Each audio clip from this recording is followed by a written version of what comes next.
सुप्रभात बच्चों, आप सभी बच्चों का मेरे चैनल विद्या निकेतन पर बहुत बहुत स्वागत है और मैं हूं सुनीता श्रीवास्तव। बच्चों चलिए हम निबंध लेखन की कड़ी को आगे बढ़ाएंगे और आज इसमें एक निबंध और जोड़ेंगे। और आज का हमारा निबंध है भला सभी का करना है, यानी हमें हमेशा सभी के लिए भला करने के बारे में सोचना चाहिए। कभी हमें किसी का ना बुरा सोचना चाहिए और ना ही किसी का बुरा कभी करना चाहिए।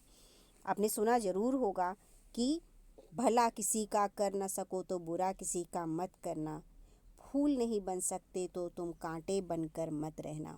यानी अगर हम किसी का भला नहीं भी करते हैं तब भी हमें किसी का बुरा न सोचना चाहिए, ना ही करना चाहिए। हमें हमेशा, अगर हम मनुष्य हैं तो हमें दूसरों की भलाई भी करने के लिए सोचना चाहिए।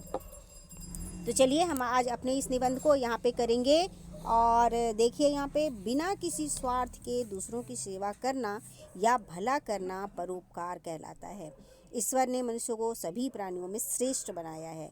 वह दूसरों के सुख दुख से जल्दी ही प्रभावित हो जाते हैं, क्योंकि हमारे मनों के जो भाव हैं वो बहुत कोमल हैं और हम किसी के सुख और दुख से बहुत जल्दी प्रभावित हो जाते हैं। सुख में हम किसी के घर अगर सुख होता है, किसी के घर शादी ब्याह होता है या किसी के घर कुछ अच्छा होता है तो हमारा मन भी प्रसन्नचित हो जाता है, खुश हो जाता है। इसी तरह अगर किसी के घर में कोई दुख होता है तो हमारा मन भी बहुत दुखी हो जाता है। तो हमारे जो मन के जो कोमल भाव हैं वो बहुत जल्दी प्रभावित हो जाते हैं किसी के सुख और दुख से। दूसरों का ध्यान न रखकर केवल अपने बारे में ही सोचना पशुओं का काम है। इसीलिए मैथिली शरण गुप्त जी, जो कि हमारे महाकवि हैं, उन्होंने अपनी एक कविता में लिखा है कि वही पशु प्रवृत्ति है आप ही चरें। यानी वो पशु प्रवृत्ति है कि आप अगर अपने ही बारे में सिर्फ सोचते हैं तो ये एक पशु प्रवृत्ति है। मनुष्य है वही कि जो मनुष्य के लिए मरे। मनुष्यता अगर आप में है तो आप दूसरों के बारे में अवश्य सोचेंगे। अपने लिए तो सभी जी लेते हैं और सुख के साधनों को इकट्ठा करने की अंधी दौड़ में भटकते रहते हैं, परंतु सच्चा सुख दूसरों की सेवा करने या उनके काम आने में है।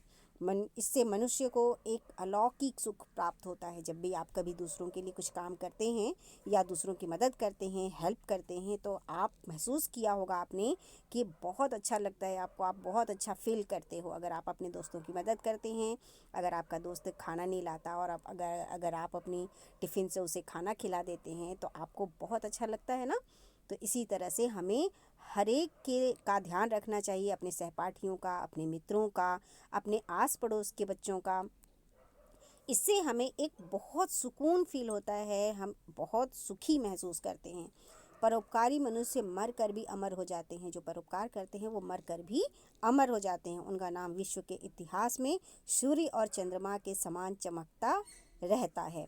इसी प्रकार के अनेक परोपकारी लोगों का नाम भी भारत के इतिहास में अमर है, जैसे कि बाबा आमटे, स्वामी विवेकानंद, मदर टेरेसा, जो कि त्याग की प्रतिमूर्ति कही जाती हैं। उन्होंने अपना सर्वस्व, अपना सारा जीवन उन्होंने गरीबों और ज़रूरतमंदों की सेवा में लगा दी और उन्हें बिल्कुल भी इस बात की परवाह नहीं थी कि वो अपनी ज़िंदगी को किस तरह से जी रही हैं। उन्होंने अपनी सारी ज़िंदगी को दूसरों पर न्यौछावर कर दिया और आज वो विश्व प्रसिद्ध हैं। मदर टेरेसा को सभी लोग जानते हैं।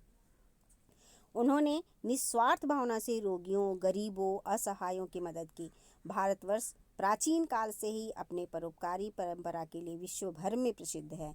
राजा शिवी और महर्षि दधीची, जो कि अपनी हड्डियों का त्याग उन्होंने किया था, जीते जी उन्होंने अपनी प्राणों की आहुति दे दी थी, क्योंकि राक्षसों को युद्ध में हराने के लिए जो हथियार बनाने थे देवताओं को, वो महर्षि दधीची के ही हड्डियों से बनना था। इसलिए महर्षि दधीची को जब इस बात का पता लगा तो उन्होंने जीते जी अपने प्राणों को त्याग दिया और अपनी अस्थियों को, अपनी हड्डियों का दान किया उन्होंने।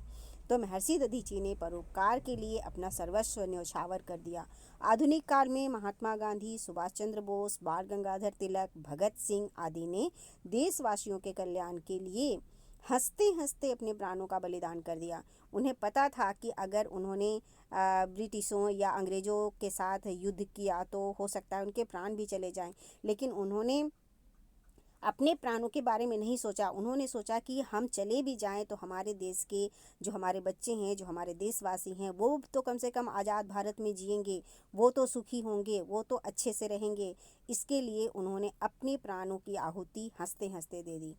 उन्होंने जो अपने प्राणों का बलिदान कर दिया, उन्होंने अपने बारे में नहीं बल्कि अपने देश के करोड़ों लोगों के बारे में सोचा जो परतंत्रता की बेड़ियों में जकड़े हुए थे। बहुत पहले आपने सुना होगा ना कि बहुत पहले हम आज़ाद नहीं थे और हम परतंत्र थे, परतंत्रता की बेड़ियों में जकड़े हुए थे, क्योंकि अंग्रेज़ों का शासन था यहाँ पे और वे अपने अनुसार ही यहाँ पे शासन चलाते थे। किसी को भी कोड़े मारने में उन्हें एक सेकंड भी सोचना नहीं पड़ता था।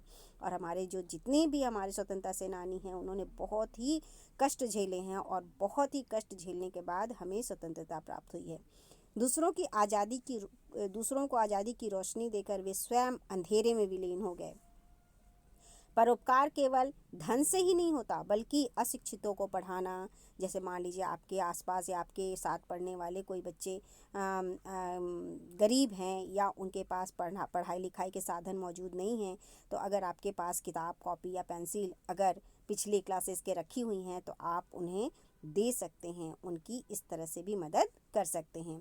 बीमारों की सेवा करना, समाज में भ्रष्टाचार और अंधविश्वास को मिटाना, वृद्ध लोगों की सेवा करना भी परोपकार है।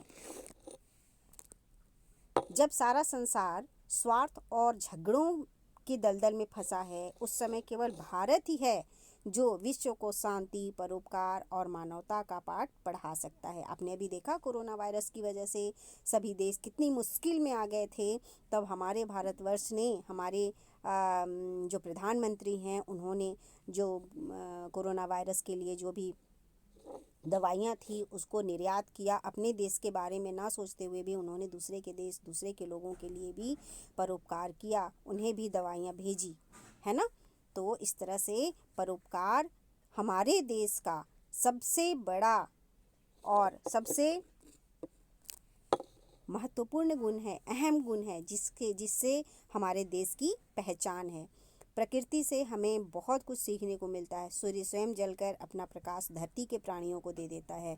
वृक्ष अपने फल स्वयं न खाकर भूखे लोगों की भूख मिटाने के लिए दान कर देता है। उसी प्रकार चांद अपनी शीतलता का उपहार संसार को देता है। धरती माँ सब कुछ सह कर अपना अन्न जल अपने बच्चों के लिए दान कर देती हैं। हमें भी सदैव परोपकार के मार्ग पर आगे बढ़ते रहना चाहिए। दूसरों के परोपकार से हमें कभी भी पीछे नहीं हटना चाहिए। परोपकार की भावना को हमेशा ध्यान रखना चाहिए। तो यहाँ पे ये हमने अपने निबंध को पूरा किया कि भला सभी का करना है।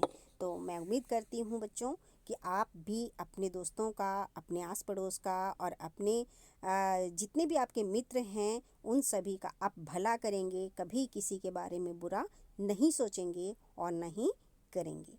तो यहाँ पर ये निबंध आप अपनी नोटबुक में लिखें और इन्हें याद करें। आप चाहें तो इसमें और कुछ भी जोड़ सकते हैं अपनी तरफ से। तो मैं चाहती हूँ कि आप इस निबंध को याद करें। ये एक बहुत ही अच्छा निबंध है और इस तरह से आप अपने एग्ज़ामिनेशन की तैयारी करें। थैंक यू बच्चों। बाय बच्चों। आपका दिन शुभ हो, मंगलमय हो, इसी कामना के साथ। थैंक यू, धन्यवाद।